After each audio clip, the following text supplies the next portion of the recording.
geçirilen Balmum Er meydanında zemin kan kırmızı al, ay yıldızı ak, o asil, o mübarek bayrak, işte bu bayrak.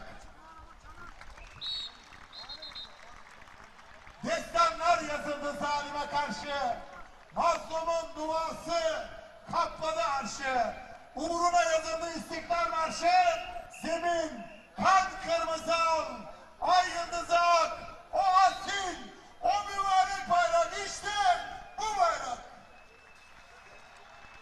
Evet, ay yıldızı al bayrağımıza kanlarıyla rengini veren tüm şehitlerimizi saygıyla, minnetle, rahmetle anıyoruz. Bayrak seremonimiz burada sona ermiştir. Saygılar sunuyoruz. Teşekkür ediyoruz. Evet. Toz koparan çeyrek final. Çorum Milli Eğitim Müdürümüz Sayın Cemil Çağlar Bey adına güreş yapıyor. Eren Yalçın Çorum. Zile Belediye Başkan Yardımcımız Sayın İbrahim Ceylan Bey adına güreş yapıyor. Poyraz Bilgin Tokat Zile. 663. Kırkpınar Yağlı Güreşleri Teşvik 1 boyunda ikinci oldu. Muhammed Ragıp Açı. Bugün burada ustası Sayın Önder Öğretmen adına güreş yapıyor. Çorum Osmancı. Yağ görevlisi hemen baş pehlivanlarımıza yağ getirelim. Yağcılar. Baş pehlivanlar kura numarasına göre sıraya geçelim. Çorum Belediye Spor Kulübü adına güreş yapıyor. Umutlu Mühendislikler sahibi iş adamı Sadık Büyük Keskin Bey adına güreş yapıyor. Hamza Çiçek Samsun 19 Mayıs. Yalova Altınova Belediye Başkanımız Sayın Yasemin Fazlıca Hanımefendi adına güreş yapıyor. Çanakkale'nin ünlü iş adamı Sayın Elbir Başaran Bey'in pehlivanı Mustafa Yanmaz Yalova Altınova. Samsun Vezirköprü Gençlik ve Spor İlçe Müdürümüz değerli müdürlüğün pehlivanı bugün burada Samsun Vezirköprü Göllüalan Köyü Muhtarı Sayın Fatih Kaya Bey adına güreş yapıyor. Nurullah Efe Ekşi Samsun Vezirköprü.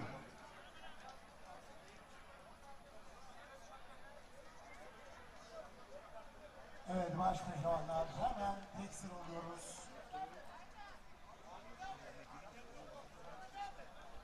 Geçmiş günlerde vefat eden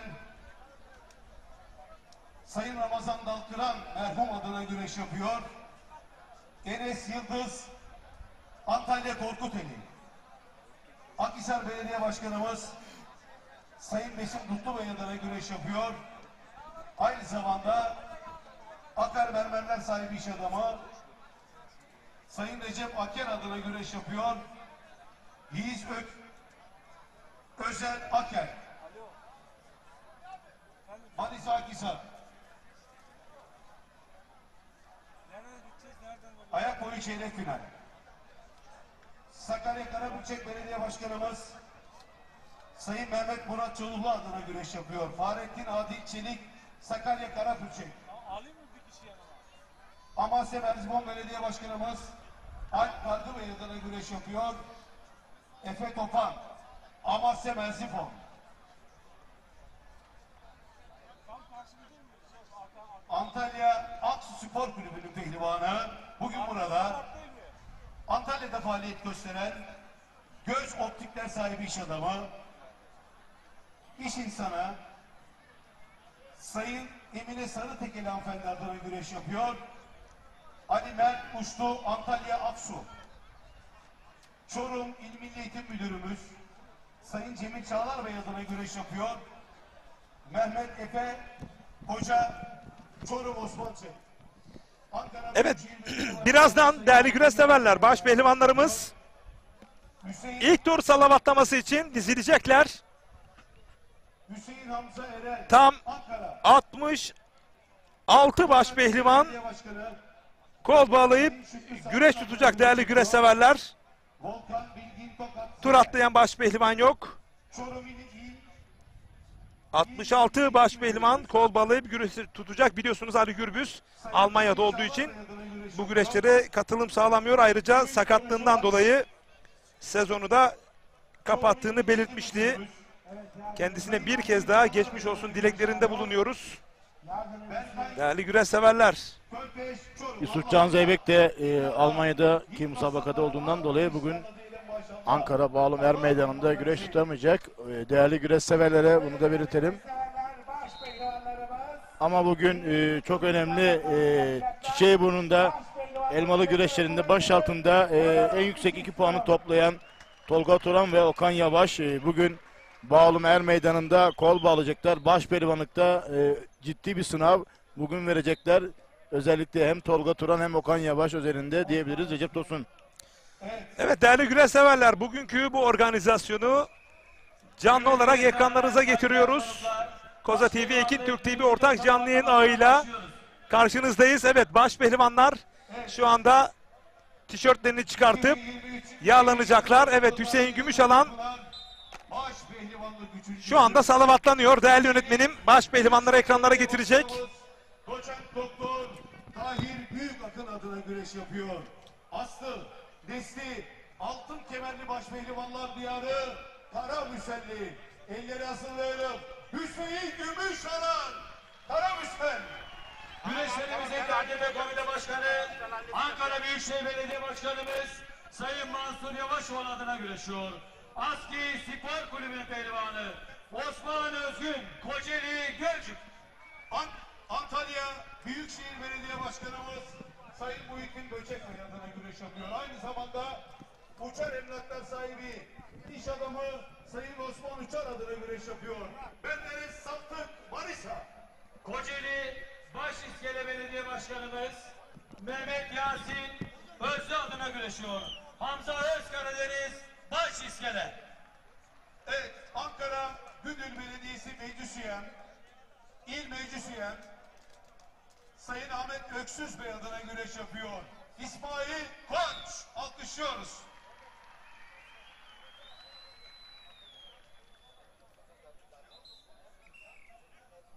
Ankara, Antalya Büyükşehir Belediye Başkanımız Sayın Muhittin Böcek adına güreşiyor.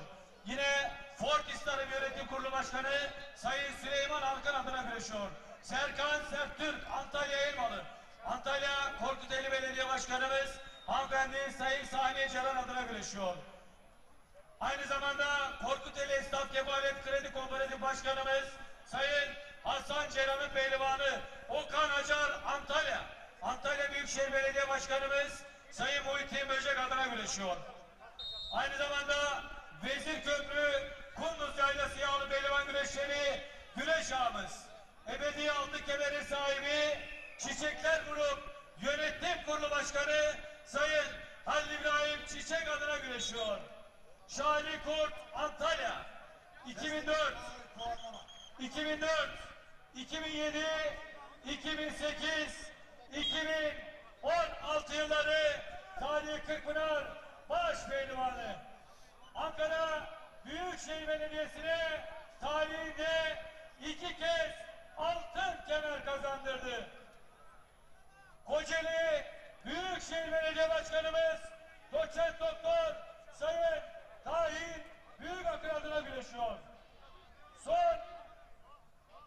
Son 20 yılın baş pehlivanlık adamında destanlar yazıp her meydanına damgasını vurdu. Recep Kara Ordu Büyük.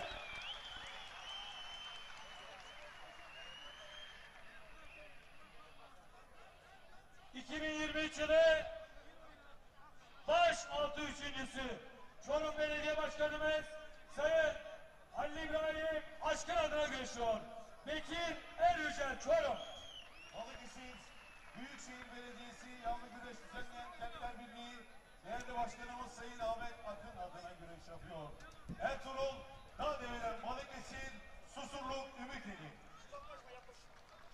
Yalova Subaşı Belediye Başkanımız Sayın Turan Canbay adına güreş yapıyor. Karamüselli ünlü iş adamı Buran Nakliyatlar sahibi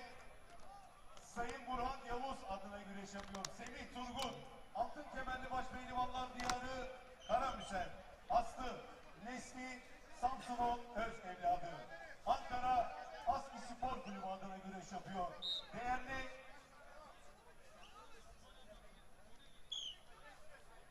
Büyükşehir Belediye Başkanımız Sayın Mansur Yavaş adına güreş yapıyor. Salih Erinç, Samsun. Hüseyin İcan, Manisa. Güreşlerimizin tertip ve komite başkanı, Ankara Büyükşehir Belediye Başkanımız Sayın Mansur Yavaş adına güreş. Bu arada değerli güreş severlerimiz 20 Ekim Pazar günü Akdeniz'in Kırkpınarı son Akdeniz'in organizasyonu olarak 20 Ekim Pazar günü Aksu Belediye Başkanımız Sayın İsa Yıldırım himayelerinde tertip edilecek olan sezonun kapanış olarak en büyük organizasyonu Aksu Yağlı Pehlivan Güreşleri 20 Ekim Pazar günü tertip edilecek ve Aksu Belediye Başkanımız Sayın İsa Yıldırım tüm güreş severleri 20 Ekim Pazar günü Aksu Er Meydanı'na davet ediyor. Aynı zamanda Antalya Kemer'de faaliyet gösteren Çetin İnşaat, Çetin Otomotiv, Çetin Gayrimenkul Öyküleri Yönetim Kurulu Başkanı Sayın Çetin Dal adına güreşiyor. Fatih Attı, Samsun, Ladik. Antalya Aksu'da faaliyet gösteren pehlivanlar namisi Sayın Mehmet Gök adına güreşiyor. Yine bugün burada Dünya Olimpiyat Avrupa Şampiyonumuz Sayın Taha Akkır adına güreşiyor. Kürşat Şevki Korkmaz, Antalya Serik. Karamüsel Belediye Başkanımız Sayın Ahmet Çalıkbay adına güreş yapıyor. Aynı zamanda Karamüsel Güreşleri güreş ağamız Sayın Taceddin Aslan adına güreş yapıyor. Arif Hakkı, Altın Kemerli Başpehlivanlar Diyarı Karamüsel. Antalya Kemer Belediye Başkanımız Sayın Necat Topaloğlu adına güreşiyor. Antalya Kemer'de faaliyet gösteren Serdaloğlu Otomotivler Yönetim Kurulu Başkanı Tuncer Tursun adına güreşiyor. İsmail Erkal, Antalya Kemer, Muğla Fethiye Belediye Başkanımız Sayın Halim Karaca adına güreşiyor. Yine bugün burada Siper firmalarının sahibi, iş adamı Akif Siper adına güreşiyor. Ali Yanatma, Muğla Fethiye. Ankara Büyükşehir Belediye Başkanımız Sayın Mansur Yavaş adına güreş yapıyor. Aski Spor Kulübü'nün pehlivanı Aslı, Nesli, Dadaşlar Diyarı Erzurumlu. Bugün burada Çerkezköy Erzurumlar Dernek Başkanım Edip Nurettin Akın adına güreş yapıyor. Hamza Köseoğlu, Dadaşlar Diyarı Erzurum. Küçük orta küçük boyun puanlama saati gelmiştir. Antalya Korkuteli Belediye Başkanımız Hanımefendi Sayın Antalya Büyükşehir Belediye Başkanımız Sayın Muhittin Böcek adına güreşiyor. Aynı zamanda Antalya Korkuteli Esnaf Kefalet Kredi Kooperatif Başkanı Hasan Canan adına güreşiyor. Salih Torun, Antalya Korkuteli, Antalya Manavgat Belediye Başkanımız Sayın Niyazi Tevfik Kara adına güreşiyor.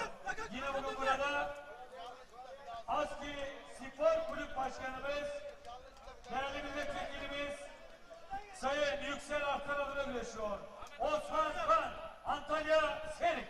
İstanbul Çatalca Belediye Başkanımız Sayın Erhan Güzel'in pehlivanı. Aynı zamanda bugün Keçiören Bağlam El Meydanımızda Samsun Yeşilköprü Kunduz Büyük Ağlı Pehlivan Güreşleri 3 altın kemerli güreş ağamız.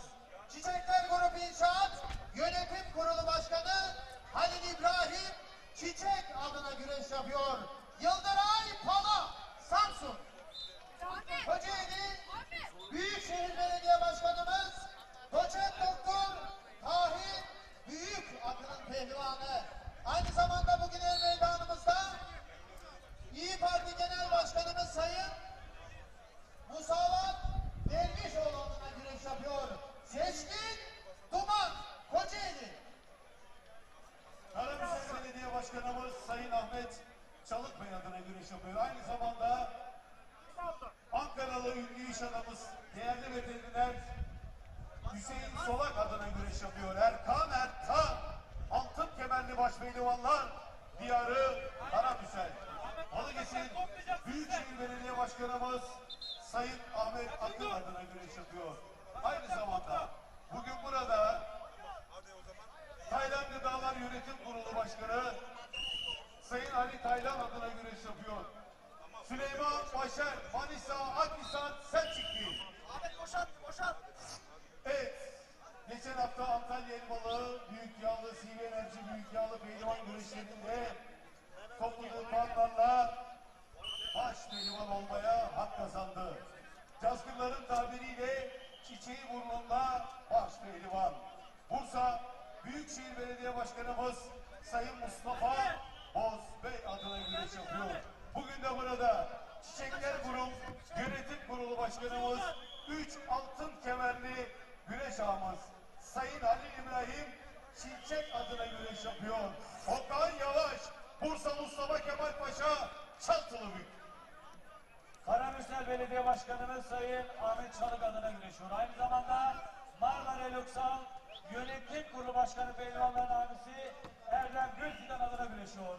Ali Güngör Ekim Karamürsel 2015-2018 yılları Salih Kırkpınar baş pehlivanı. Antalya Muratpaşa Belediye Başkanımız Sayın Avukat Ümit Uysal adına güreşiyor.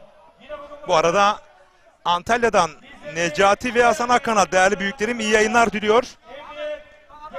Varol Varlı ile birlikte pehlivanlarımıza başarı dileklerinde bulunuyorlar. Hasan Akkanat, Necati Akkanat ve Varol Varlı. Lig şampiyonu Orhan Okulu Antalya Kumluca. Antalya Muratpaşa Belediye Başkanımız Sayın Avukat Ümit Uysal adına güreşiyor. Geçen hafta yapılan Tarihi Elmalı Yağlı Pehlivan güreşlerinde baş pehlivanlık altın kemerini boynuna takarak 2024 yılı CV Enerji Lig şampiyonu oldu. Yine bugün burada çok değerli Keçiören Belediye Başkanımız Sayın Doktor Mesut Özarslan adına güreşiyor. Sayın Selahattin Doğan'ın mahtubu Enes Doğan Antalya Elmalı Yuva kasabası. Şile Belediye Başkanımız Sayın Özgür Kabadayı adına güreşiyor. Mecit Yıldırım İstanbul Şile. İstanbul Kartal Belediye Başkanımız Sayın Gökhan Yüksel adına güreşiyor. Abdullah Güngör Samsun. Samsun Nalik. Akgözü Belediye Başkanımız Bilal Soykan adına güreş yapıyor. Aynı zamanda Serik Güreşleri güreş ağamız Veli Demir Otomotivler Yönetim Kurulu Başkanı Sayın Veli Demir adına güreş yapıyor. Serdar Yıldırım Sakarya. Gülümseyin Bursa'dasınız diyen. Bursa Büyükşehir Belediye Başkanımız Sayın Mustafa Bozbey adına güreş yapıyor. Aynı zamanda Samsun Vezirköprü Kunduz güreşleri 3 altın kemerli güreş ağımız. Çiçekler Grup Yönetim Kurulu Başkanımız Sayın Halil İbrahim Çiçek adına güreş yapıyor. Yalçın Özçün Bursa. Yol İş Sendikası Genel Başkanımız Sayın Ramazan Ağır adına güreş yapıyor. Ramazan Bircan Antalya. Ankara Aski Spor Kulübü'nün pehlivanı. Aynı zamanda bugün Keçiören Bağlı El Meydanımızda Ankara Büyükşehir Belediye Başkanımız Sayın Mansur Yavaş adına güreş yapıyor. Özkan Yılmaz Samsun.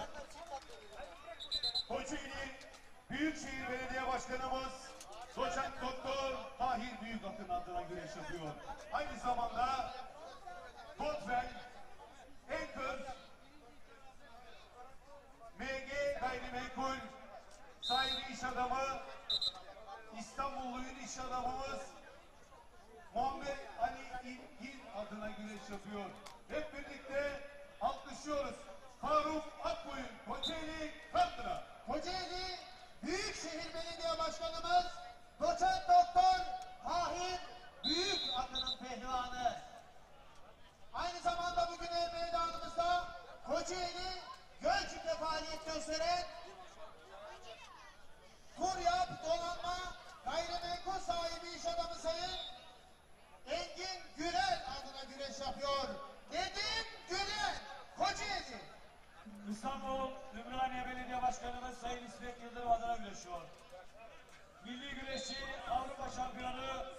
Fatih Çakıroğlu, Trabzon, Of.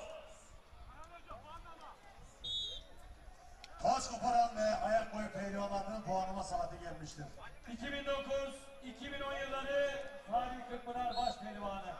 Antalya Serik Yağlı Pehlivan Güreşleri altın kemerli güreş ağamız Sayın Veli Demir'in pehlivanı. Yine bugün burada Ankara Büyükşehir Belediyesi çok değerli meclis başkan vekilimiz, aynı zamanda ASKİ Spor Kulübü AS Başkanımız Sayın Ertan Işık adına güreşiyor. Mehmet Yeşil Aksu, Antalya. Antalya Büyükşehir Belediye Başkanımız Sayın Muhittin Böcek adına güreşiyor. Yine bugün burada Antalya köşeme altında faaliyet gösteren Şahbaz Yemekçiliklerinin sahibi iş adamı Ali Şahbaz adına güreşiyor. Cengizhan Şimşek, Antalya Selik. Antalya kenarda faaliyet gösteren Serdaroğlu Otomotiv Yönetim Kurulu Başkanı Sayın Tuncel Tosun adına güreşiyor. Aynı zamanda Marsaklı Gönül İnşaatları sahibi Ali Abay adına güreşiyor. Emre Erkal, Antalya Kemer. Ankara Büyükşehir Belediye Başkanımız Sayın Mansur Yavaş'ın pehlivanı. Aynı zamanda bugün ev meydanımızda Ankara Organize Sanayi Bölgesi'nde faaliyet gösteren Beren Enerji Yönetim Kurulu Başkanı İş Adamı Sayın Durmuş Şansever adına güreş yapıyor. Ünal Karaman, Çorum Sundurlu. CV Enerji 2023 yılı baş altı şampiyonu. Aynı zamanda bu yıl Tarihi Kırkpınar'da yapmış olduğu güreşlerle baş pehlivan olarak güreşmeye hak kazandı. Antalya Büyükşehir Belediye Başkanımız Sayın Muhittin Böcek adına güreşiyor. Yine bugün burada Tarımın Nabzı Genetik Tarım Yönetim Kurulu Başkanlığı adına güreşiyor. Erkan Taş, Sinop. Samsun Canik Belediye Başkanımız Sayın İbrahim Fındıkçı'nın pehlivanı. İbrahim Sandıkçı'nın pehlivanı. Recep Taslak, Samsun Canik. Kocaeli Büyükşehir Belediye Başkanımız Doçent Doktor Sayın Dahi Büyükakın adına güreşiyor. Tanju Gemici, Samsun.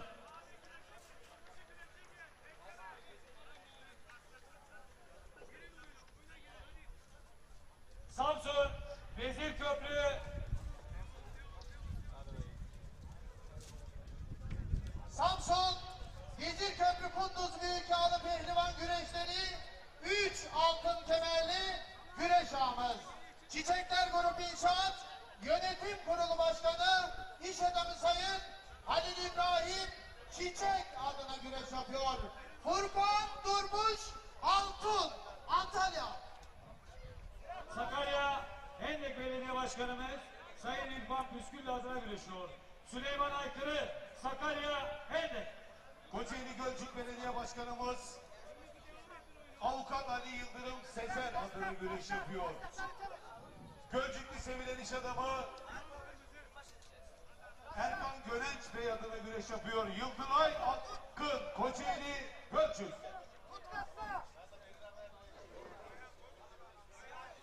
Kıymetli güreşçiler, saygıdeğer konuklar, geçen hafta yapılan Tarihi Elmalı Yağlı Pehlivan güreşlerinde baş altında şampiyon olarak baş pehlivanlar güreşmeye hak kazandı. Her meydanlarının çiçeği burnunda baş pehlivanı. Antalya Büyükşehir Belediye Başkanımız Sayın Muhittin Böcek adına güreşiyor. Tolga Turan, Trabzon, Of. 2022 yılı Tarihi Edirne Kırkpınar baş pehlivanı. 2024 yılı Tarihi Edirne Kırkpınar baş pehlivanlık finalisti. Antalya Büyükşehir Belediyesi değerli başkanımız Sayın Muhittin Böcek adına güreş yapıyor. Aynı zamanda Fortis Tarımlar sahibi iş adamı pehlivanlarımızın hamisi olan değerli insan Sayın Süleyman Alkan adına güreş yapıyor. Mustafa Taş. Sinop, alkışlıyoruz baş pehlivanımızı. Antalya Büyükşehir Belediye Başkanımız Sayın Muhittin Böcek adına güreşiyor. Yine burada Antalya'da ve Akdeniz bölgesinde birçok bölgede faaliyet gösteren Genka Çelik İnşaat Yönetim Kurulu Başkanlarımız İsmail Kaşçıca ve Özgür Kenker adına güreşiyor. Mustafa Doğan Özkaya, Çorum Mecitözü. Antalya Manavgat Belediye Başkanımız Sayın Niyazi Nefi Kara'nın pehlivanı. Aynı zamanda bugün el meydanımızda Kemerli iş adamlarımızdan Çetin İnşaat, Çetin Gayrimenkul, Çetin Otomotiv Yönetim Kurulu Başkanı İş Adamı Sayın Çetin Tal adına güreş yapıyor. Kemal Şahin Samsun. Antalya Manavgat Belediye Başkanımız Sayın Niyazi Nefi Kara'nın pehlivanı. Aynı zamanda bugün el meydanımızda Veli Demir Otomotiv, Veli Demir Filoları Yönetim Kurulu Başkanı İş Adamı Sayın Veli Demir adına güreş yapıyor. 2023 yılı tarih edilen 2024 yılı tarih edilen Kırkpınar Taş pehlivan üçüncüsü Serhat Gökmen Samsun. Evet, İstanbul Üsküdar Belediye Başkanımız Sinem Dede Taş hanımefendi adına güreş yapıyor. Fatih Koyuncu, İstanbul Şile. Antalya Büyükşehir Belediye Başkanımız Sayın Muhittin Böcekbey adına güreş yapıyor. Usta dedi. 2 hafta önce Karakucak güreşlerine destek veren, yağlı güreşe bu hafta destek veren, güreşe ve sporcuya hep destek veren Ankara Büyükşehir Belediye Başkanımız Sayın Mansur Yavaş Bey'e tüm baş pehlivanlar adına şükranlarımı sunuyorum diyor. Değerli başkanım lütfen kabul buyursunlar diyor. Mustafa Kemal Karabağ, Antalya. Türkiye Büyük Millet Meclisi Anayasa Komisyon Başkanımız, aynı zamanda Tokat Milletvekilimiz Sayın Yusuf Beyazıt adına güreşiyor. Onur Balcı, Tokat. Ankara'da faaliyet gösteren Evet, şu anda da ekranlarda Antalya Elmalı Yeşilyayla Er Meydanı'nda Ertuğrul Dağdeviren'le yapmış olduğu efsanevi mücadelesinden sonra Sivi Enerji Yağlı Güreş Ligi'nin ilk 32'sinde hatta ve hatta 3. torbada yer bulan Serhat Balcı ekranlara geldi. Ve işte bu yılın flash baş pehlivanı, ben hep diyorum ya NDP yani en değerli pehlivan ödülü verilecek olsaydı ben şahsen işte bu pehlivana verirdim. Evet. Bir geldi, pir geldi. Minderlerde Avrupa Dünya Şampiyonluğu, Karakucak'ta Türkiye Şampiyonluğu ve yağlı güreşte de adeta tüm organizasyonlara domine etti. Ve Elmalı Yeşilyayla Er Meydanı'nda da Feyzullah Aktürk yıldızlaştı, büyüdü. Şener Sar, sen neler söyleyeceksin? Evet, Feyzullah 2024 yılında büyük çıkış yaptı. Yani baş pehlivan önemli iddialı isimlerini yendi. Orhan Okulu'yu yendi, Ali Gürbüz'ü yendi. İşte Kırkpınar'da Ali Gürbüz'ü olan bir güreşi vardı ama yılmadı, devam etti. Sezon içinde en son elmalı güreşlerinde sezonun en iddialı isimleri Kırkpınar'da kürsü yapmış. Hüseyin Gümüşalan, Mustafa Taş, İsmail Balaban gibi isimleri yendi. Ama İsmail Balaban mücadelesinde gerçekten o kaşı yarılmış. Az önce de gördüm kendisini. Hem geçmiş olsun dedim. Dikişler hala kaşında duruyor Recep Tosun. Tam bir profesyonel güreşçi. Baş pehlivan. Kendisi gerçekten işini çok iyi yapıyor. Çok iyi hazırlanıyor. Bana diyor ki ustacığım ben çayır olsun, minder olsun, karakucak olsun, yağlı olsun. Ben her yerde çıkarım. Aslanlar gibi mücadelemi ederim dedi. Ve gerçekten de bu Bağolum Er Meydanı'nda Karakucak Şampiyonası yapıldı burada. Keçiören Belediyesi'nin düzenlemiş olduğu, Taha Akgül adına düzenlenmiş olduğu organizasyonu burada birinci oldu. Bugün de iddialı bir isim. Bugün Ankara Büyükşehir Yağlı Güreşleri'nde. Evet, baş pehlivanlar özelinde İlk kez bugün Allah Allah nidaları yükseldi. Ankara Keçiören Bağlumer Meydanı'nda değerli güreş severler, tam 66 baş pehlivan kol bağlayıp güreş tutuyorlar ilk etapta. Hakemliğinde bekleniyorsunuz.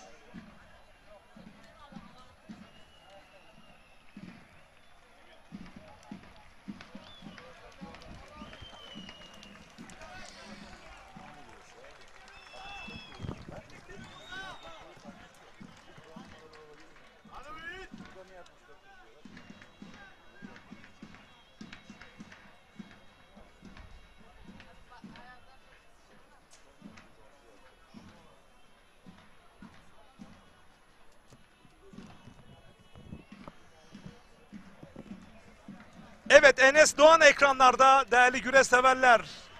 O da hemen yanında bir Elmalı efsanesi olan Orhan Okulu. Hemen yanında Enes Doğan da bu yıl Türkiye Hallı Güreşi'nin parlayan yıldızı ve CV Enerji Hallı Güreş Ligi'nin bir numarası zirvede. Enes Doğan o Türkiye Hallı Güreşi'nin umudu, parlayan yıldızı, son 10 yıla 15 yıla inşallah damgasını vuracak.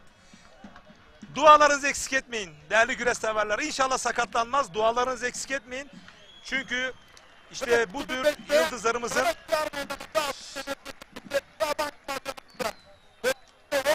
Aski'de yağlı güreşlendiği zaman zirvede ustalığı genç pehlivanlara yansıtıyor. Kısacası yeni Şaban Yılmazlar yetişiyor Aski'de. Evet Şaban Yılmaz, seni kutluyorum ve hakikaten Sayın Mansur Yavaş'ı da kutluyorum. Adını verdi Şaban Yılmaz Spor Kompleksi. Peşrevler atılıyor. Peşrev deyince Kartal Peşreviyle Şaban Yılmaz. Samsun'un yiğidi, Aski'nin gururu. Öncelikle Mehmet abi hoş geldiniz. Gerçekten başta Mansur Başkanımıza, kulüp başkanımıza, Yüksel Bey'e, genel koordinatörümüz Abdullah Bey'e sonsuz teşekkürlerimi sunuyoruz. Bu atasporuna destek çıktıkları için sizler aracılığıyla bir kez daha teşekkür etmek istiyorum. Şaban Yılmaz Spor Kompleksi yağlı güreş himayesi altında çocuklarımızı yetiştiriyoruz. Allah nasip ederse inşallah Ankara Büyükşehir Belediyesi'ne önümüzdeki yıllarda altın kemeri kazandırmak istiyoruz. Ve görüyorsunuz atmosferi. Daha önce burada Keçiören Belediye Başkanımız Mesut Bey Karagücek güreşleri yaptı. Mesut Özarslan. Evet, Mesut Özarslan başkanımıza da teşekkürler sunuyoruz. Desteklerinden dolayı gerçekten biz bir ekibiz abi. Ankara Büyükşehir'de çok güzel ortamlarımız var. Şunu söylemek istiyorum Mehmet abi. Tabii ki şimdi sizler bizim yüzümüzsünüz. Buradan federasyon başkanımıza İbrahim Bey'e selamlarımızı yolluyoruz. Bu geçmiş Kırkpınar'da yaşananlar X8'ler veya Perşembe güreşmeleri Şaban Yılmaz olarak ve arkadaşlarla da istişare yapıp olumsuz buluyoruz. Bunların düzeltilmesini istiyoruz. Ve şunu söylemek istiyorum Mehmet abi. Burada İsmail Balaban kardeşimiz de vardı. Ben bir dobrayımdır. Şöyle İsmail Balaban kardeşimiz katıldı. Ve burada yağlı iki yerine teslim etmek lazım.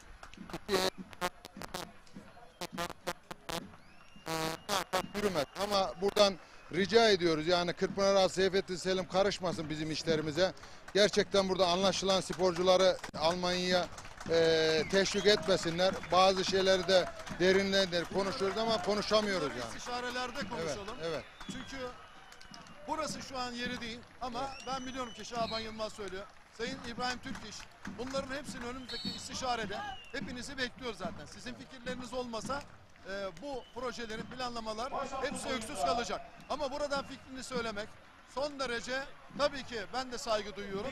İstişare toplantıları genişletilmiş bir şekilde Sayın İbrahim Türk için ben özellikle yayınlarımda da bunu anlatıyorum, söylüyorum. Ve şimdi Sayın Seyfettin Selim buradan mesaj veriyoruz, cevap hakkı olduğu için fazla bu konulara giremiyoruz. Ama her zaman Seyfettin Selim'in de sizlere kapısının açık olduğunu biliyorum. Tabii burada yine 64 baş pehlivan var. Ben senin düşüncelerini çürütmek için söylemiyorum. Sen Şaban Yılmaz'sın. Evet. Yıllardır hem ideal hem lider oldun. Özkan Yılmaz gibi bir baş pehlivan armağan ettin ve yeni Şaban Yılmazlar yetişecek. Ama mutlaka istişarelerde ben de şahit olacağım. Birlikte olacağız. Bunlar her biri masaya yatırılacak sevgili Şaban Yılmaz. Evet abi, inşallah yani istişarenin sonu güzelliktir. Tabii ki buradan size de hak veriyorum. Siz de Cevap bu hakkı işte doğduğu abi, için tabii şimdi interaktif cevap hakkı veremiyoruz. Evet. ya şimdi yıllardır bu sahadayım, ben sahalardayım. Gerçekten hakem hakemliğini yapsın. Güreşçi güreşçiliğini yapsın. Atıyorum başkanlığını yapsın. Yani bu korku imparatorluğu kurulmaması lazım. Sevgi imparatorluğu kurulması lazım. Ben kurultaya hayatımda 2 sefer katıldım ve inan 2 seferde söylediklerimle papağan gibi tekrarladım, geldim. Ben böyle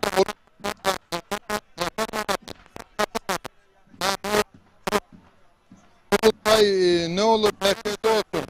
Merkezde olsun, Ankara'da olsun. Niye Ankara'da olmasın? Hakemler kurulu kutulcu anlamda oluyor da niye pehlivanların çaresi Ankara'da olmasın? Balıkesir'de ben şimdi atıyorum Balıkesir Samsun'dan atlayıp nasıl gideceğim ben oraya? Evet.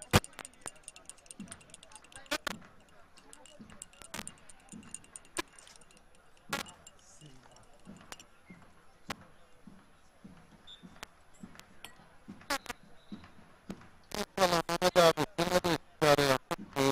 Keyfimizi, isteklerimizi keyfimiz lazım. Her zaman keyfimiz başımızın tacı. Buradan Antalya'dan, Balıkesir'den, Samsun'dan, Ordu'dan Ataspor'una gönül veren, destekleyen iş adamları, halkımız, yani hepsine sonsuz teşekkürler sunuyorum. Ve bir kez daha söylemek istiyorum.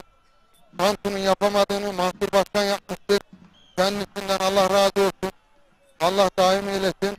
Ve yarın da inşallah 11'de hep beraber Haakür kardeşimin adaylığını açıklayacağız. İnşallah ülkemize, Güreş Federasyonumuza hayırlı olur inşallah. Evet, hemen ben Değerli güreşseverler, değerli konuklarımız, şu anda er meydanımızda Türkiye Geleneksel Güreşler Federasyonu Başkanımız Sayın İbrahim Türkiş'in de bizlere selamlarını, muhabbetlerini getiren Türkiye Geleneksel Güreşler Evet değerli güreş severler, Sayın o Türkiye Halkı Güreşi'nin fenomen baş pehlivanı Şaban Yılmaz duygu ve düşüncelerini paylaştı. Ve mücadelelerde başladı değerli güreş severler. Sol üst kadrajda Orhan Ukul, Ali Güngörek'in, sağ üst kadrajda Enes Doğan, Mecit Yıldırım, sol alt kadrajda Mehmet Yeşileşil, Cengizhan Şimşek ve Osman Kan Yıldıray Pala sağ alt kadrajda. Feyzullah Aktürk, Serhat Balcı mücadelesi de var. Kıran kırana mücadeleler.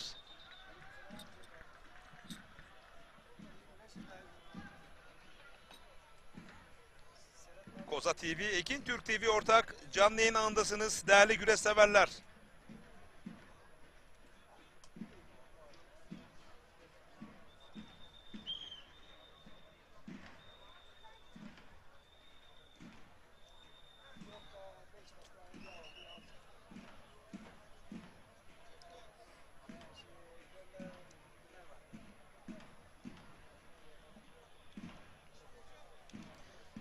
Bu arada Bursa Mustafa Kemal Paşa Kabul Baba Derneği'nde Hüseyin Tokat başkanımız başta olmak üzere Erhan Toy ve birçok değerli büyüğümüz Olcay Bey, Mustafa abimiz, değerli büyüklerimiz bizleri izliyorlar. Selam, saygı ve hürmetlerimizi yolluyoruz. Bursa Mustafa Kemal Paşa Kabul Baba'ya, Kırkpınar öncesi biliyorsunuz. Kurban Bayramı arefesinde muazzam bir organizasyona ev sahipliği yaptılar. 4-5 gönüllü üzerinde şekillenen bir organizasyondu. Ve ülke nezdinde inanılmaz büyük ilgi gördü, inanılmaz.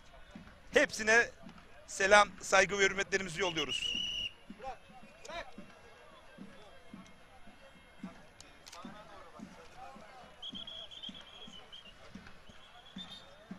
Cengizhan Şimşek sol alt kadrajda Mehmet Yeşileşil'i bastırdı.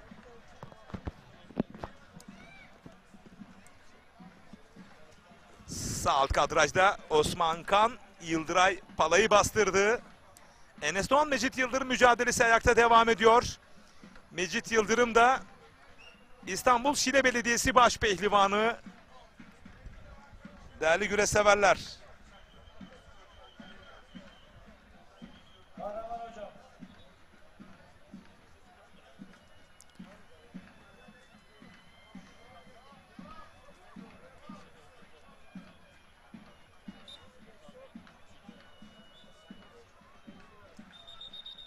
Bu arada ekranın sağında Osman Kan, Yıldıray Pala Kasnak Paça oyunlarını çok rahat veriyorlar. Her an orada bir yeniş olabilir. Recep Tosun. Ekran üstünde Enes Doğan, Mecit Yıldırım. Mecit Yıldırım da eski bir milli güreşçimiz. Yıllarca minder yaptı. Baş altında kürsü yapıp başa çıktı. Elinden geldiğince tüm mücadelesini veriyor. Mecit Ayrıca Yıldırım, Mecit Yıldırım Şile Akademisi'nin de değerli yöneticilerinden. Yani akademik kariyer de söz konusu. Pehlivanlık, aktif sporculuk hayatı bittiğinde ben inanıyorum. Gerek Türkiye Geleneksel Güreşler Federasyonu'nda, gerekse Türkiye Güreş Federasyonu'nda mutlaka herhangi bir kurulda görev alabilecek meziyette ve yetenekte, kabiliyette. Mecit Yıldırım, bunu açık bir dille ifade edebilirim. Çünkü güreş camiamızda tahsil noktasında üst düzey değerlerimiz var. ekranın üst köşesinde Orhan Okulu Ali Güngör mücadelesine Ali Güngör ikini her an bir ihtar söz konusu olabilir. Çayır hakemi Ali Güngör ikini uyardı.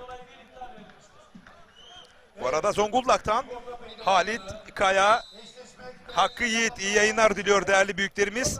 Önümüzdeki hafta değerli güreş severler 21 Eylül Cumartesi günü Kozlu Yağlı Pehlivan Güreşleri Zonguldak'ta Kozlu Yağlı Pehlivan Güreşleri yapılacak. Tüm Zonguldaklı Karadenizli güreş severlerimizi davet ediyoruz.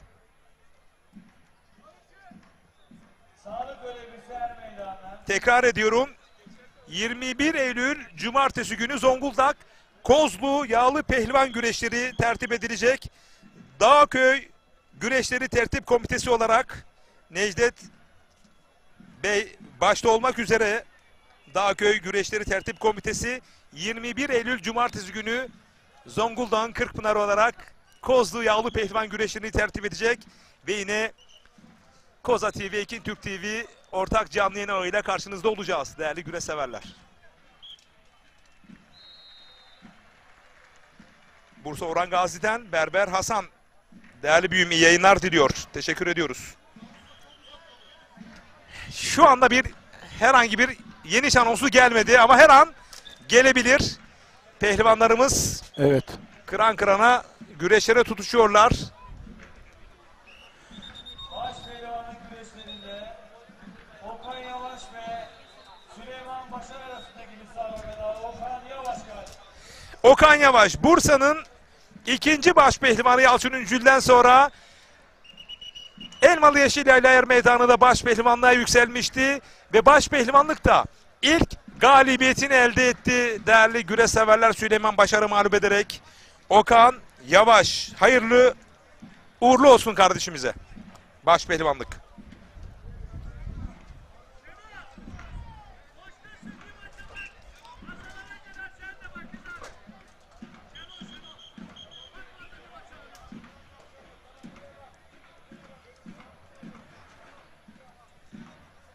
Burada bir altta ekranın sağ alt kadrajında Osman Kan, Yıldıray Pala paça paçaya geldiler. Bakalım burada her an bir yeniş söz konusu olabilir.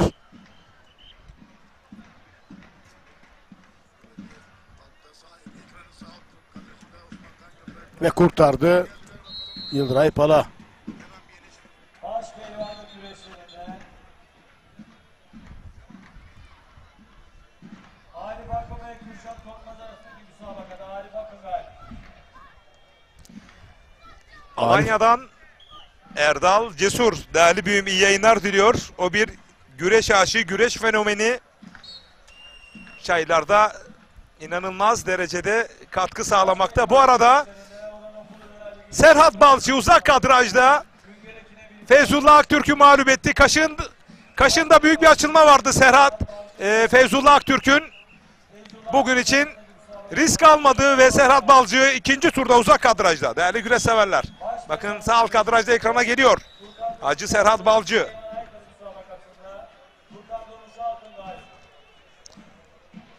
Furkan Durmuş altında bu arada galip geldi.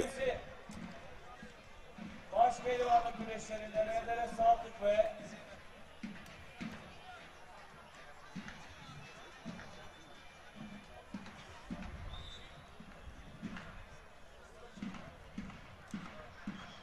baş pehlivanlık güreşlerinde Emin Gürel galip. Baş pehlivanlık güreşlerinde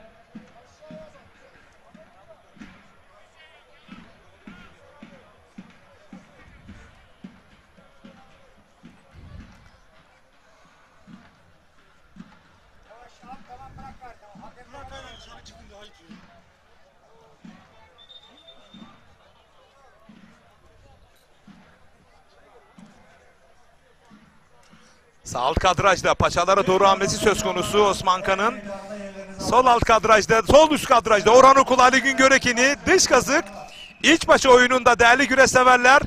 İç kazığa doğru yönelir mi? Yönelemedi. Toparlanmak istiyor. İç kazığa doğru yönelirse ve yöneldi. Orhan Okulu sol üst kadrajda. Her an sonuca gidebilir. İç paçada ve Orhan Okulu Ali Güngöreken'i mağlup ederek adını ikinci tura yazdırdı. Ankara Keçiören Bağlum Er Meydanı'nda. baş pehlivanlık müsabakalarında Ali Güngörekli ve Orhan Okulu müsabakasında Orhan Okulu galip.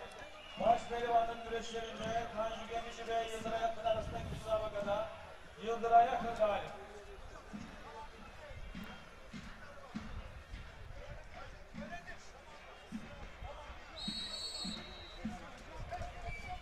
Baş pehlivanlık güreşlerinde Enes Doğan Mecit Yıldırım müsabakasında Enes Doğan galip.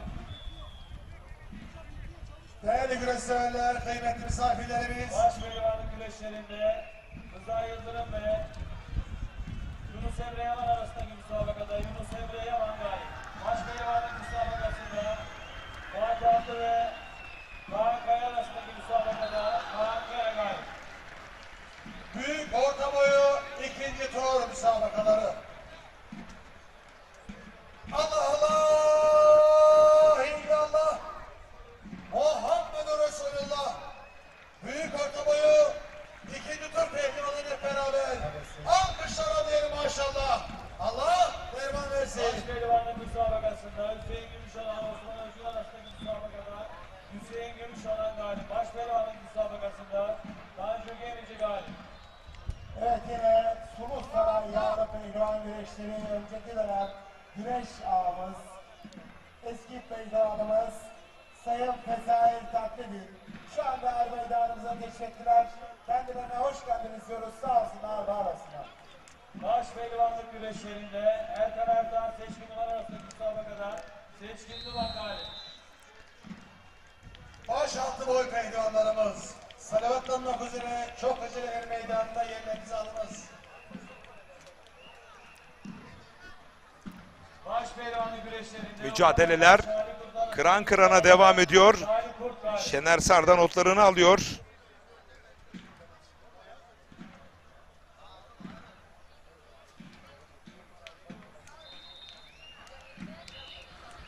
Tekrar ediyorum. Koza TV ve Ekin Türk TV ortak canlı yayın ağında birlikteyiz. güreşlerinde Fatih Koyancı, Serhat Gönmen arasındaki müsabakada Serhat Gönmen galip.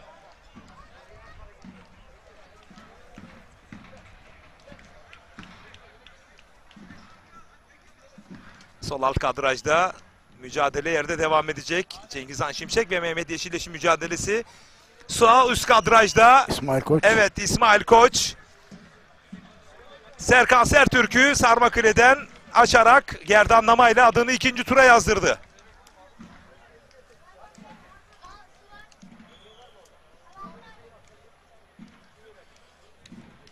Rüstem Çavdar hocam iyi yayınlar diliyor Şener Sar hocam. Evet. Değerli hocamıza kucak dolusu selamlar Gölce'ye.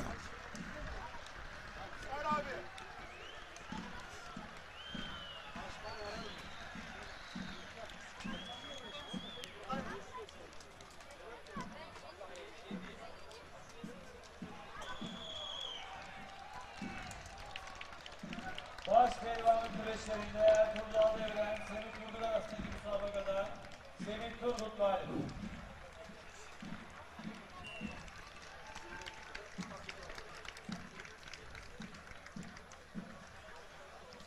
Baş pehlivanlık Oldukça yüksek katılım nedeniyle alt boylarda şu anda büyük orta boyu salınımda.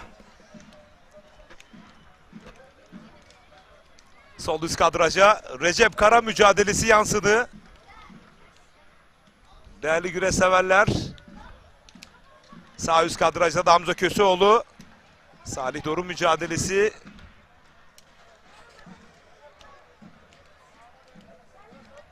Ekranın sol altında Cengizhan Şimşek, Mehmet Yeşil mücadelesi var. Değerli güreş severler.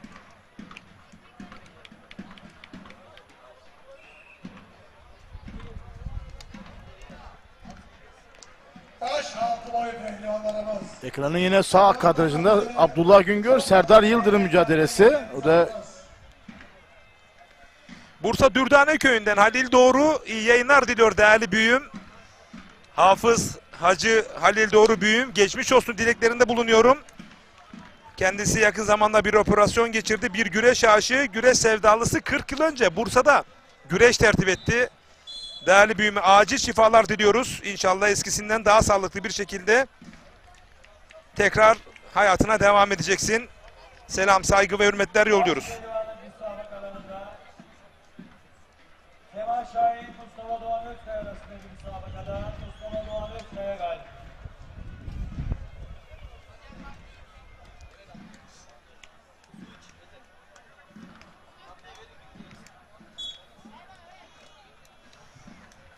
Sol alt kadrajda Cengizhan Şimşek'in baskısı sonuca odaklı değil. Recep Kara sol üst kadrajda çok büyük baskı kurdu. Bir kas kanadı oyunu gelebilir.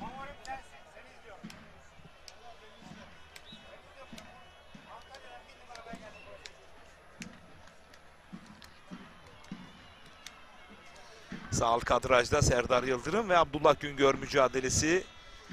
Hamza Köseoğlu bir künde arayışı içerisinde olur mu? Sağ üst kadrajda. Bakıyoruz. Eğer künde atarsa sonuca gidebilir ama ağırlık merkezini dağıttı. Bakalım vazgeçti kündeden. Toparlanmak istiyor. Salih Torum çok güzel kurtuldu ama riskli bir oyundu. Salih Torum yağlı güreşi çok iyi bilen bir baş pehlivanımız. Tabi orada her an kılçık yapabilirdi. Hamza Köseoğlu da tabii ki tehlikenin farkına vardı. Hemen pozisyondan kurtuldu, bıraktı daha doğrusu diyebiliriz. Sol üst kadrajda Bekir Eryücel, Recep Kara mücadelesinde.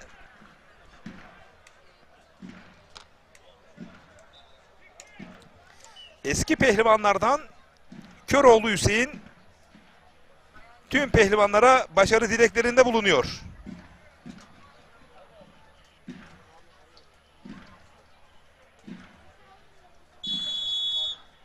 Ekranın sağ alt kadrajında Demir Adam Abdullah Güngör, Serdar Yıldırım mücadelesinde Abdullah Güngör bastırdı rakibini.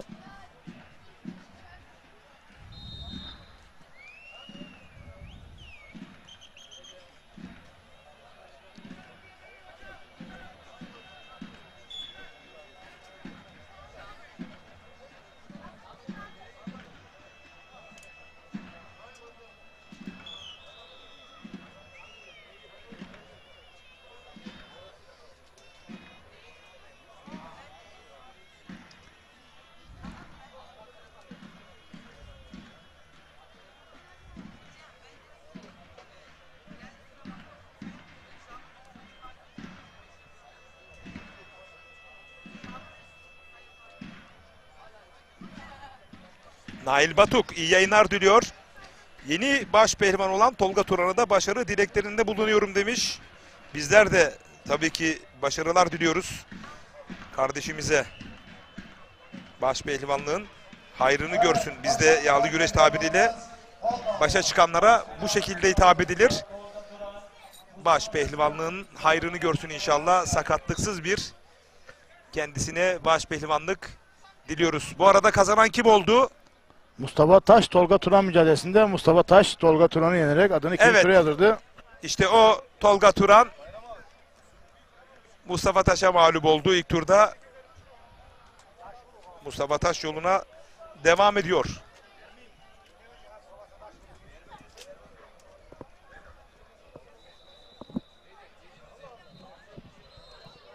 Antalya Kumluca Belediye Başkanımız Sayın Uzman Doktor Mesut Avcıoğlu adına güreş yapıyor.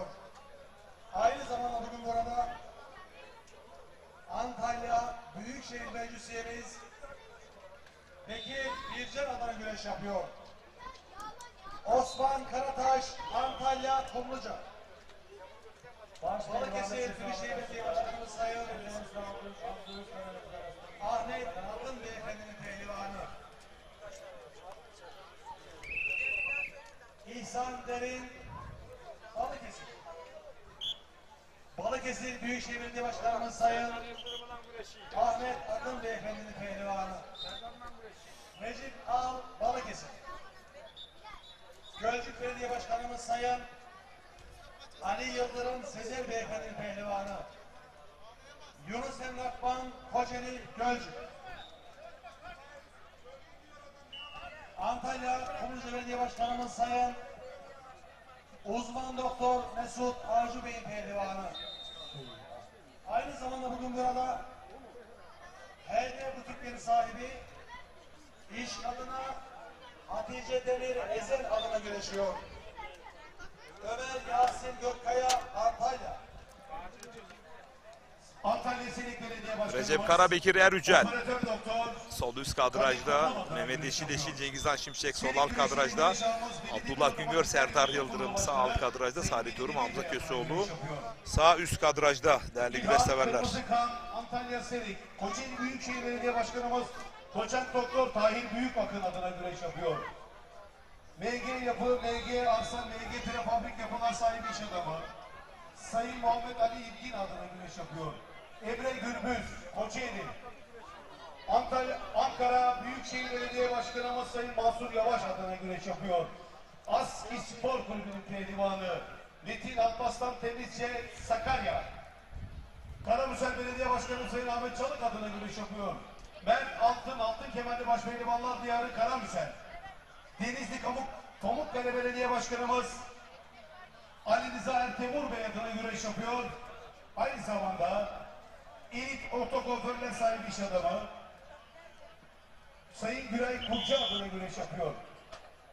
Erhan Yılmaz Denizli Acıpayam. Recep Karabekir Erücel mücadelesi özelinde Şener San neler söyleyeceksin? Tecrübeli başpehlivan Recep Kara, genç başpehlivan Bekir Erücel ile kapışıyor. Evet, Bekir Erücel de yani baş altında kürsü yaparak çıktı Kırkpınar'da baş pehlivanlığı. Tabii ki benim açımdan şöyle söyleyebilirim. Ben tam olarak Bekir Erücel'den daha büyük bir patlama bekliyordum ama o patlama yapamadı ama genel anlamda yani sezona baktığımız zaman tabii ki biraz eksikliği var ama Recep Kara özelinde baktığımız zaman ikisinin de güzel bir mücadelesi var. Bu güreşin puanlamada noktalanacağını düşünüyorum. Recep Tosun. Spor Kulübü'nün pehlivanı Mehmet Kırat Amasya. Engin Dağlı, Ankara. Gölcük Belediye Başkanımız Avukat Ali Yıldırım Sezer Bey adına güreş yapıyor. Berhat Pehlivanoğlu. Yine Mehmet Yeşil, Cengizhan Şimşek musabakası devam ediyor. Aynı şekilde aynı hızla devam ediyor. Güzel bir mücadele. Mehmet Yeşil ve Cengizhan Şimşek, yine Abdullah Güngör, Serdar Yıldırım mücadelesi de baktığımızda özelinde karşılıklı ataklar, bastırmalar ve en son Abdullah Güngör bastırdı. Bu arada yine Salih Dorum, Hamza Köseoğlu mücadelesi ekranın üst kadrajında değerli güreş severler. Hamza Köseoğlu kendi evinde, kendi sahasında. Salih Dorum çok tecrübeli bir başpehlivanımız, yağlı güreşi çok iyi bilen birisi. Bakalım bu güreşler puanlamada mı sonuçlanacak yoksa erken bir galibiyet söz konusu olabilir mi ama sürede bayağı bir ilerledi. Puanlama tabii ki söz konusu. Yavaş bir adına güreş yapıyor. Başpehlivanlarımızın puanlama saati gelmiştir. Evet, bu arada başpehlivanlık puanlama dediğimiz gibi derken Karamürsel Belediye puanlama Başkanımız güreşlerine çağrıldı. Baş pehlivanlarımız güreş yapıyor. artık son hazırlıkları, son taktikleri, sularını alacaklar, yağlanacaklar ve puanlama güreşine Karamürsel. son hazırlıklarını yapacaklar. Bu arada Orhan Okulu iç kazık ters paça oyunuyla rakibini Antalya. yeniyor. Çanakkale Çam Belediye Başkanımız Ekranlarda Orhan Okulu, Harun Aslan adına değerli güreş güreş yapıyor. severler. Safa Grup Yapı İnşaat Genel Müdürü Mikail Savcı Bey adına güreş yapıyor. Cafer Çarkıcı. Evet, burada Enes Doğan'ın Mecit Yıldırım'a karşı Belediye Başkanımız Doçent Doktor çift paçadan Tahir Büyükakın adına güreş yapıyor. Mustafa açık Kemal düşürmesi ve elini öpüyor. Ordu. Ve burada Sarmak Kale ile Osman Kan rakibi Yıldıray Palı'yı yeniyor. Doktor Kadir Kumbul Bey adına güreş yapıyor. Ahmet Ercan Antalya. Çolun Milli Eğitim Spor Kulübü Hüseyin adına Gümüşalan güreş ve Osman Özgün mücadelesindeki galibi Hüseyin Gümüşalan. Başkanımız Profesör Doktor Kadir Kumbul adına güreş yapıyor. Aynı zamanda Evet, yine burada sarmadan gerdanlama oyunuyla İsa Yıldırım adına güreş yapıyor. İsmail Hasan Koç. Kurucu, Antalya. Yalova Altınova Belediye Başkanımız Sayın Mahmut rakibi Ersin Serkan Kazan Sert adına Türkiye güreş yenerek adını yapıyor. ikinci sıraya yazdırdı. Burak Kaya, Bu arada Belediye puanlamalar Başkanı birazdan başlayacak. Son hazırlıklar var değerli güreş severler. Ahmet Maruf, Fatoz Ahmet adına güreş yapıyor. Hüseyin Kalaycı, Tokat Ambuz Çevleri. Akhisar Belediye Başkanımız Sayın Besim Tutma adına güreş yapıyor. Ramazan Evren Manisa Hamza Akhisar. Köseoğlu, Salih Dorum. Yüksel Aslan. Bu anlama için kuleden işaret bekliyorlar. Eski Spor Başkanımız Sayın Yüksel Aslan Bey adına güreş yapıyor. Alican Dağcan İzmir. Bursa Büyükşehir Belediye Başkanımız Sayın Değerli yönetmenim, yine adına güreş yapıyor. puanlama güreşleri başladı. Yine kulenin önünde Recep Kara, Çiçekler Grup Bekirler Yücel mücadelesi. Mehmet Yeşil, Cengizhan Şimşek, Halil İbrahim Abdullah Güngör, Serdar Yıldırım. Bekir Puanlamalar Turgut Bursa Mustafa Kemal Paşa. an itibariyle başladı. Değerli güreş severler. Doktor Mesut Öz Aslan Bey adına güreş yapıyor. Gazi Paşa'yı anma. Atilla Balcı. Yağlı pehlivan güreşleri Ankara Büyükşehir Belediyesi himayelerinde Keçiören Bağlum Er Meydanı'nda yapılmakta ve bu sene ikincisi yapılıyor değerli güreş severler. Milli güreşçi Sivas. Çankırı Belediye Başkanımız İsmail Ankara Büyükşehir minder güreşinden sonra, Karakucak'tan sonra artık yağlı güreşe de bayağı bir atılım yaptı. sahibi iş adamı Bunu da burada belirtelim. Sedat Uludağ adına güreş yapıyor. Çok tecrübeli bir isim. Kırkpınar baş pehlivanı Şaban Yılmaz'ı yağlı güreşin başına götürdü. Başına getirdiler ve Şaban Yılmaz çok da güzel işler yapıyor. Bu arada evet bastırdı Mehmet Cengizhan Şimşek. Mehmet Yeşil'i paçadan çok güzel indirdi ve bastırdı, adını ikinci sıraya yadırdı. Ve bu arada Recep Kara galip geldi. Değerli güreş severler, o nasıl öyle? Salih Dorum, Hamza Köseoğlu, boyunduruk mücadelesi.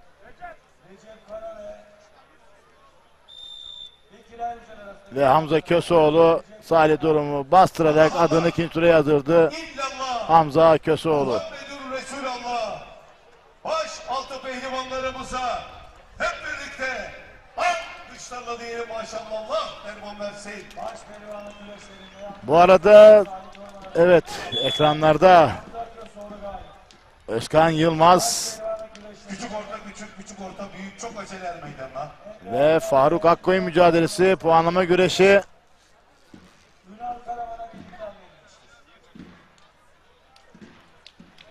Şaban Yılmaz'ın yeğeni Özkan Yılmaz ekranın sağ üst kadrajında. Çok acele meydanda yerimiz olmaz.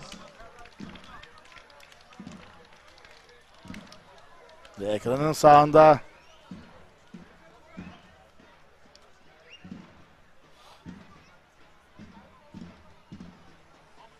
Ünal Kahraman Emre Erkal mücadelesi. Şu anda ekranın solunda değerli güreş severler, Emre Erkal, Ünal Kahraman mücadelesi. Ekranın sağ üst kadrajında Özkan Yılmaz, Faruk Akkoyun şu anda ekranda, dev ekranda, tam ekranda. Bu arada Ünal Kahraman bastırdı rakibi Emre Erkal'ı ve adını ikinci sıraya yazdırdı. Ünal Kahraman, aslen Çorumlu, Ankara Büyükşehir Aski'nin pehlivanı, baş pehlivanı Ünal Kahraman. Faruk Akkoyun ve Özkan Yılmaz mücadelesindeyiz. Evet, paça ve çangal bastırdı. Özkan Yılmaz adını ikinci sıraya yazdırdı. Faruk Akkoyun karşısında galip geldi. Özkan Yılmaz, Ankara Büyükşehir Aski'nin baş pehlivanı Özkan Yılmaz.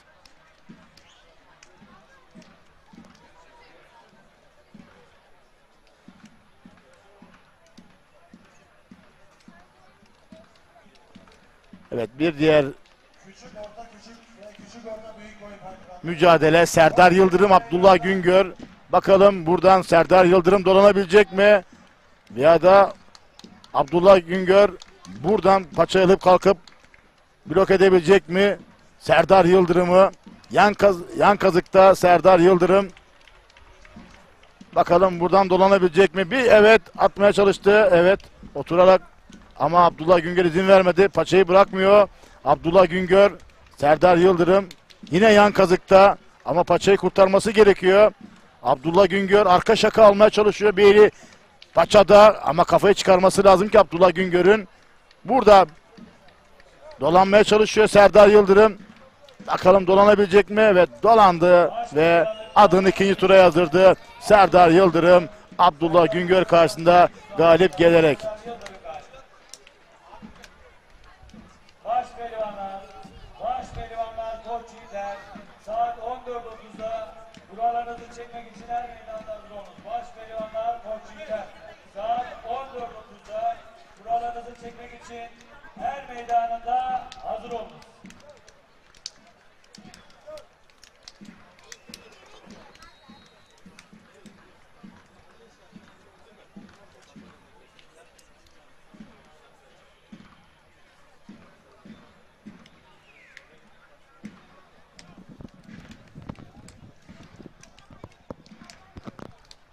Evet, ilk turdaki yenişlerin o son anları ekranlara geliyor.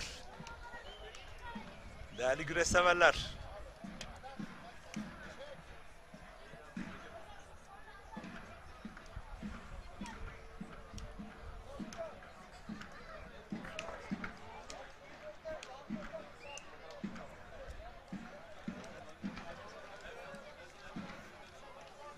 Küçük orta küçük boy pehlivanı Onur Şahin. Çok acele meydanına.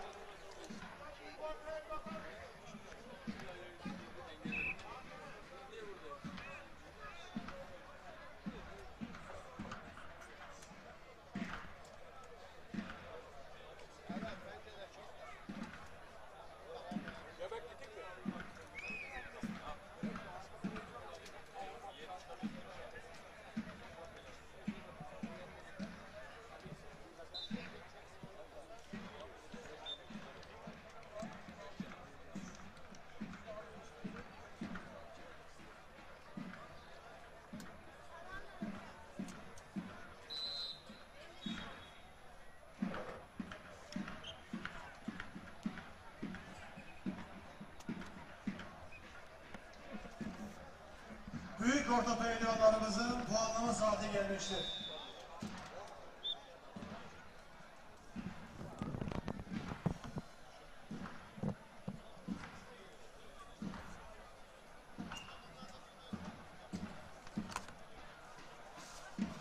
Değerli güreş severler, kıymetli misafirlerimiz, küçük orta, küçük boy, üçüncü tur müsabakaları.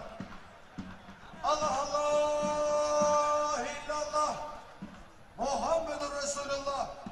Küçük orta, küçük boy, üçüncü tur pehlivanı hep beraber. Alkışlarla diyelim maşallah. Allah derman versin.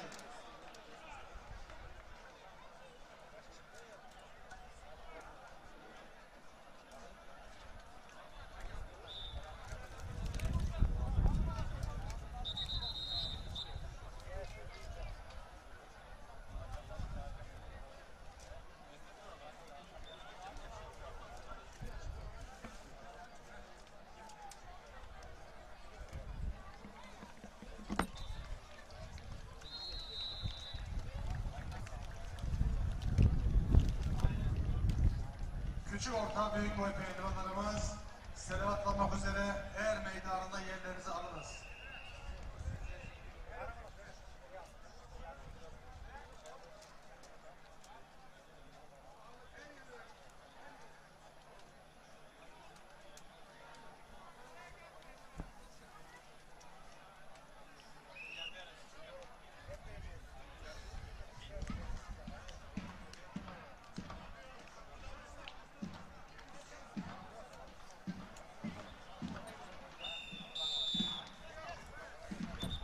Kıymetli temizlik görevlisi arkadaşlarımız her meydanındaki peçete gibi atıkları alalım.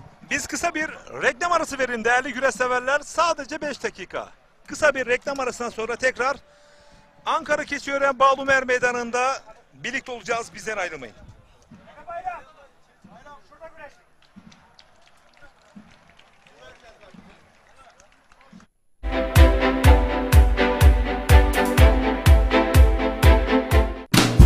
Bereketli tarlalardan lezzetli sofralara, bir yağ ayçiçek yağı ve bir margarin.